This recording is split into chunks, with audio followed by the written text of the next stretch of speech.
When it comes to sales, is it your job to make your competition's process more difficult for them? And how can you do this with a bear trap? I'm Scott Bell. I'm coming to you live from Sacramento, California on a perfect day to talk about sales and a perfect day to talk about you. And today, we're in video number 2, and we're talking about bear traps. And I want to share with you how to create a bear trap. And so now that you know what a bear trap is, I got to explain to you like this formula to create one. And a bear trap is this, if you didn't know. It's you're taking content and information that your competitor is using or something they're doing in their process, and you're putting a frame around it, and you're telling the future or you're telling the past. So what you need to know is if you're looking at this formula, it can be more overt or covert depending upon your style. Like there's a million different ways to sell. There's a ton of different ways to sell. Some people are high pressure, some people are low pressure. It really depends upon your style.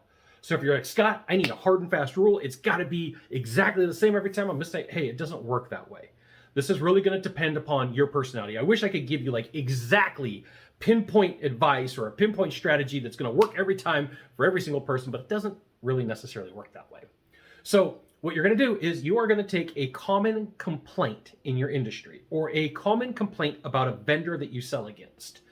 And so you're going to think about it. You're going to write it down on a piece of paper. You're going to type it out on a notepad. I don't know what kind of computer you have. I don't know if you're using a tablet or if you're using like some sort of Google Doc.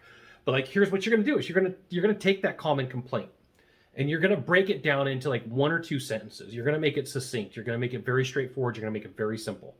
And the reason for that is like the more complex an idea is, the tougher it is for the mind to grasp and to hold on to it. And the cool thing about a bear trap is they're meant to be just very simple nudges, not crazy, not over the top, but just a couple pieces of information that drive your competition up the wall and help you close deals.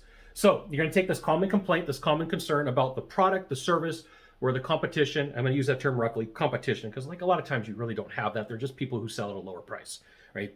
Like people will say, hey, Scott, who's your competition? I'm like, I don't really have that. I just have people who sell cheap, right? And like, if you're shopping on price, I'm not your guy. I can't help you with that. You know, you should probably go talk to them. So you're going to take this and you're going to say something like, especially if it's a complaint, you're meeting with a buyer and they say, you know what? I don't like it that your competition, fill in the blank, did this thing. I didn't like it that they tried to close me with that deal. Okay. And you're like, I can share with you why that is. Okay. Now understand in the sales process, I believe that clients should chase me. So on something like this, I'm not going to just come out and say it. I'm going to make the buyer work for it. I'm going to make them come back and go, well, tell me more. Give me some information. Because like then it's a two-way process. They're buying a ticket. They're saying, tell me more, which is like, oh, okay, I will tell you more. I will share with you exactly what's going on. So I can give you the reason why that happens. And then you're going to go fact number 1, fact number 2, fact number 3. Just really quick and to the point. Like this is maybe 4, 5, or 6 sentences. Not over the top, just gentle nudge. And then you're going to say something along the lines, is that something you really want to deal with or you want to be associated with? And most rational people are going to come back and they're going to say something along the lines of, no, I don't want that. Like, okay. Now, the closer part of your brain that says always be closing is going to tell you to push hard and say, you've got to close the deal right now. And so here's the thing. You've opened a loop. You've opened something going on in the brain.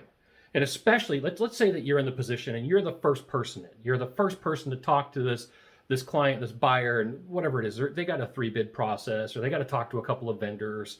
You know, they might have to gather some intel before they take it to the committee. However, they make this decision, okay? So what you're essentially doing is 1, you're either telling the future, or 2, you're explaining the past of why something happened. Remember, video number 1, we talked about Claude Hopkins and a reason why logic. Reason why logic is a huge thing. The brain thinks in terms of reason why. So like you're going to target in on the reason why. Like do you want to know the reason why that guy or that girl did that? Would you like to know the reason why you're probably going to be unhappy when they come out? Would you like to know the reason why that's annoying and frustrating to you? Fact 1, fact 2, fact 3, generically asking in whatever way that you do this, is that something you really want to be associated with or that you really want to deal with? And the person's probably going to say no. Okay, now remember, closer brain's going to be like, always be closing. And that's not necessarily what you need to do. Because if you pause for like 2, 3, 4, 5 seconds, the person's literally going to come back and go, how do we get started? I don't want to deal with that. Can you show me what to do so I don't have to live with it? And you're like, I know that this isn't something typical taught in sales. I know this isn't something typical that, that like, you know, you're like, but I have to ask. Okay, well, try it without asking. Like, roll this out, see what happens, but try it without trying to push hard. Try it without like, you know what, I got to do the always be closing thing, and I got to tie them down, and I got to make this happen. When you use this right, when you roll it out right, it's going to be, I can share with you why that's going to happen. I can give you the reason why. Remember, you're targeting reason why logic. Reason why logic is huge here, and it's super important. Reason why. The brain thinks in terms of reason. If you think about it, if you got a kid, I don't have kids, but I got nieces and nephews, okay? And I've seen kids do this. At like 2 years old, they get stuck in why. And this is why it's a tough thing to constantly ask why questions in the sales process. And if you pay attention to what Chris Voss says, and never split the difference, how and what questions are always better than a why question. Okay, so in this instance though, when you're using reason why logic, you're targeting reason why, but you're telling them, I can share with you the reason why. You're not asking them, you know, consistently, hey, why is it that that happens? I can share with you the reason why that happens. I can let you know why that gets done. Would you like me to share with you how to avoid the problems and the reason why it gets done? Like, you're going to target that type of information. Now, I know it's kind of contradictory what I just said about Chris Voss. Simmer down. You're going to be okay. Now, remember, if you're setting a bear trap, do not make stuff up. You don't have to. You don't have to go overboard. You don't have to go crazy with this. You just have to have a normal conversation. You just need to talk to the person and, you know, say, hey, here's what's going on. Here's what to expect. You want to know the reason why they do that. Fact 1, fact 2, fact 3. Is that something you really want to deal with? Is that something you want to be associated with? No, because it's a no-faced question. Nobody's going to say like, yeah, I really want to meet that guy who's manipulative. Nope, it doesn't work. There you go. How to create a bear trap in sales. Super important for you to have conversations and make it super difficult for your competition to sell against you. So you got one thing to do from here. Just 1, 2, or 3 things. Find the like button. You can click on it, like. You can subscribe. You could send it out to a friend and say, hey, look, I got you this awesome information from Scott Silva & Bell explaining how to create a bear trap and roll it out. So on video number 3, I got more stuff for you. So we'll see you soon. Thanks for dropping by.